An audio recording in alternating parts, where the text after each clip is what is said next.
Hey guys, welcome to the channel. Today I'm going to share with you the financial advice that I'm giving to my 20-year-old daughter. So stick around.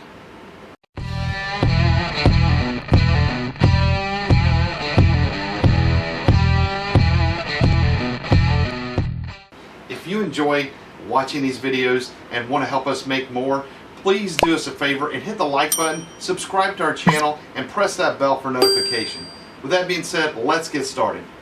I have a daughter who's 20 years old, and over the last few years I've been trying to teach her how to handle and invest her money properly.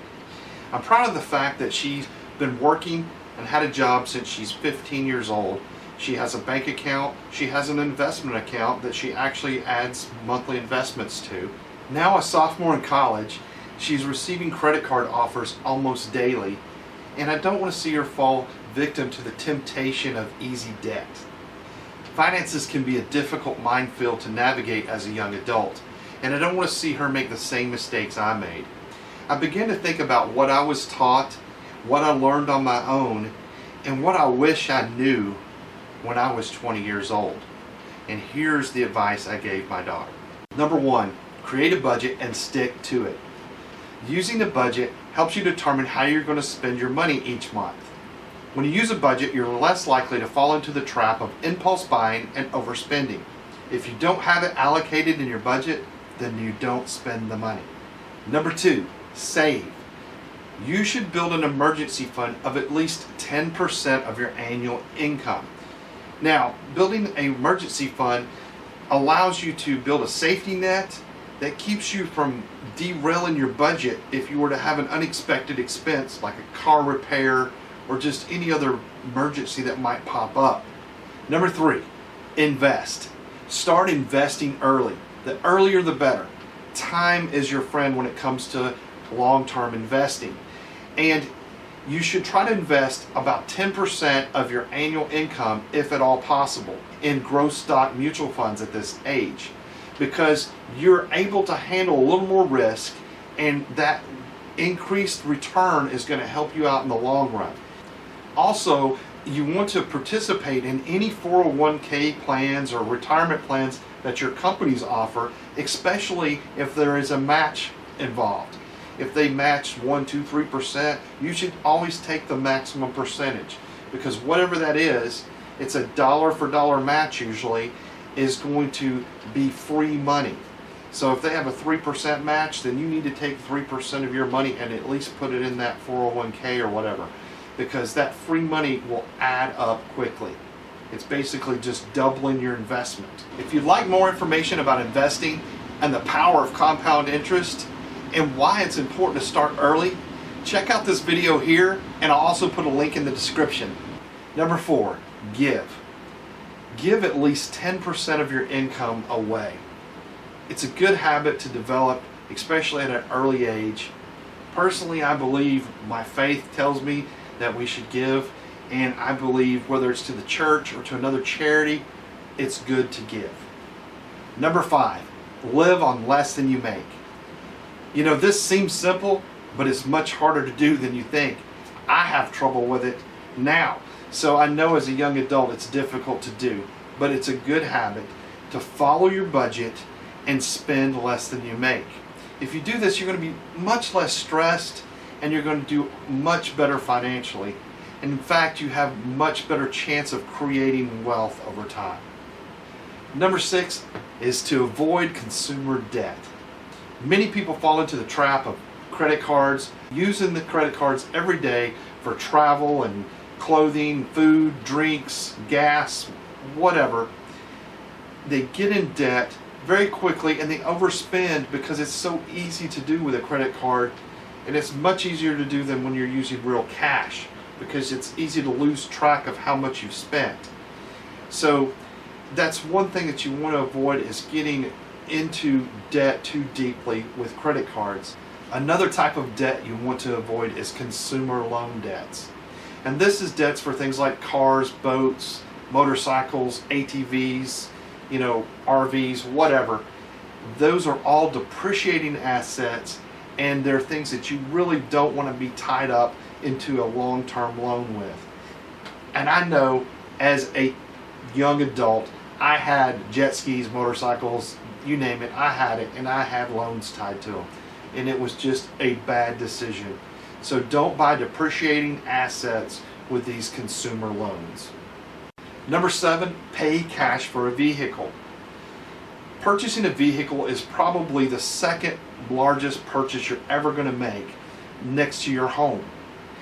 When it comes to buying a car, you don't want to buy a new one. A new one is going to depreciate almost 10% when you drive it off the lot, and up to another 20% in the first year of ownership. So you should try to buy a late model, clean, used car and save that 30% or more depreciation, and let someone else take that hit. I recommend trying to find a reliable, late model, clean, used car that you can afford to pay cash for. It doesn't have to be stylish or cool, it just needs to be functional to get you from point A to point B. Don't get in over your head buying a car that you can't afford. I saw it many times when I was selling cars back in my 20s. I sold cars for about 3 years, and I saw many young adults come in and buy cars that they thought were cool or whatever, but they were a little bit more expensive than they could really afford. The payments they got approved for were right at that maximum edge of what they could afford, and they would come back a month or two later and say, hey, I don't want this car, I want out of this payment. And what they don't realize is once the deal is funded and the loan is done, it's their baby. There's no undoing that car deal and getting your money back. So you can trade it back in, but what they find out is now, because of the depreciation that I talked about earlier, they owe more on the car than it's worth, because it took a big hit when they drove it off the lot. Now it's a used car, it's no longer a new car because it's titled, and it's dropped in value probably 10 to 20% since you drove off the lot with it. So now you owe more on it than it's worth. And that is what we call being upside down in a car. Now once that happens, you've only got 3 options. You can either just suck it up and keep the car and at least make the payments until you get that balance down back to where it meets the value of the car, and then you could take it and trade it in or sell it outright. That's option number 1. Number 2 would be to go trade the car in, and if they offer you less than you owe on it, you have to come up with the cash difference and pay that difference to clear the loan, which is not a good option either. Option number 3 would be to let the car go back to the finance company or to the bank. I don't recommend doing this. This will destroy your credit. What happens when you let a car be repossessed, it goes on your credit for probably at least 7 years, and it's going to cause you to have to pay more on interest or have trouble getting another loan at some point in the future. Also, if the bank takes the car back and they sell it for less than you owe, which they will, they'll put it up for auction or they'll put it up for sale, and let's say you owe 20 on it and they sell it for $18,000, you'll still owe that $2,000 to the bank. So it's really like a worse version of the second option, because you're still going to owe that deficiency, except now they can either work out a payment plan with you, they could garnish your wages or put a judgment against you, or they could just forgive the debt, but that may be unlikely. But you still are going to have a lot more problems if you do that. So don't do option 3. And the best thing to do is just not to get in over your head to begin with. Occasionally it might make sense to finance a used car. And in these cases, I'm talking about if you're going away to school, or if you need a really reliable car for work and it costs a little bit more to get one that's more reliable, and it's just more money than you have cash, it might be okay to finance part of that car. So say you need to get a car that's like $15,000 and you've only got like $7,000 or $8,000 saved up, and you want to put that down and finance it, that might be okay, as long as you can keep the payment into a range where you can comfortably afford it. And that means if your maximum payment range that you can afford is $300 or $400, you need to have one that's like $100 or $200 payment. Just a really low payment that's easy and comfortable for you to afford, and you need to make sure you're getting a really good interest rate on it. In those cases, I would say it's okay to possibly finance a vehicle. But remember, you're still going to have insurance, you're going to still have to have gas, you're going to have any maintenance costs. Those are all coming out of pocket. So make sure you budget those in your budget. Number 8, set goals. Most successful people set goals for themselves. This gives you direction and helps you focus your time and energy. To ensure your success, make sure you follow these guidelines when setting your goals. Your goals should be written and smart. And what I mean by that is the written is written down and the SMART is an acronym. SMART stands for specific, measurable, actionable, realistic, and time limited. So if your goals are all that, then you have a good goal. Let me give you an example. If you want to lose weight, you need to make a goal that is specific. You want to lose how much weight? 50 pounds? Okay, that's specific. If it has to be measurable, well, you can measure 50 pounds because you've got a scale so you can see how much weight you're losing. Actionable. You need to have an action plan. How are you going to lose weight? Are you going to work out 3 times a week? Are you going to eat less food? You have to have a plan. Has to be realistic. Is it realistic that you can lose 50 pounds? Well, I guess that depends. If you say I'm going to lose 50 pounds by tomorrow, that's not realistic. But if you say I'm going to lose 50 pounds in 90 days, that's realistic. And that's where the time limited comes in. The 90 days would be, this is the time limit I've set on this goal. If you don't have those things, you've heard that saying, a goal without a plan is just a dream. Writing them down helps embed them into your psyche, and it makes your goals more real to you. Place your goals where you'll see them every day. Maybe place them on your bathroom mirror or on the side of your computer monitor. It's also a good idea to share your goals with family or friends who can keep you accountable and hold you accountable for these goals. Number 9, you should find multiple streams of income.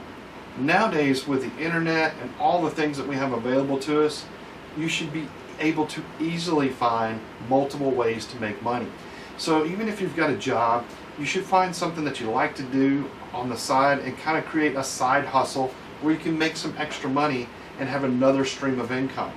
That way, if you ever lose your main source of income, you have a backup. And also, I like the idea of having a separate stream because I can take that extra money and I can invest it somewhere else, and it doesn't affect my budget that I've got. And that's how we kind of live. You pick one stream of income and you say, okay, this is the income I'm going to live off of, and this other stream, I'm going to take all that money and invest it somewhere. Number 10, finish high school or college, then get a full-time job, then get married, then have kids. In that order. Now, I know that may be a little controversial, but studies show if you mess this order up, you are 5 times more likely to live in poverty. So it's important that you do things in the right way. And seriously, you should consider that.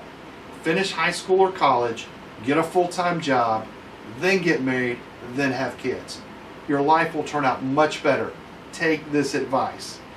Number 11, only pay for college if you're going to school for a high-paying career. And by this I mean a doctor, a lawyer, an engineer, something that really needs a lot of education and comes out making a lot of money. Otherwise, it just doesn't make sense nowadays. If you're going to use college as an investment in yourself, then you need to make sure you're getting a good return on your investment. And you need to have a plan.